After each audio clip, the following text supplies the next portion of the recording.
وقت سے ہارتے وہ ہیں جنہیں اللہ پر بھروسہ نہ ہو۔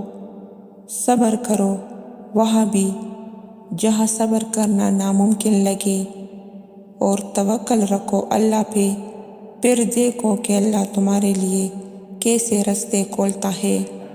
بے شک وہ صبر کرنے والوں کے ساتھ ہے، اور پھر صبر کی منزل تو وہی طے کرتے ہیں جن میں یقین کرنے کا حوصلہ ہو۔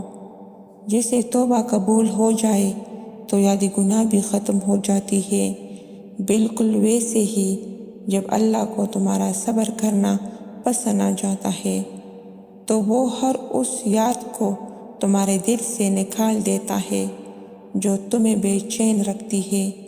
وہ دل مطمئن کرنا خوب جانتا ہے۔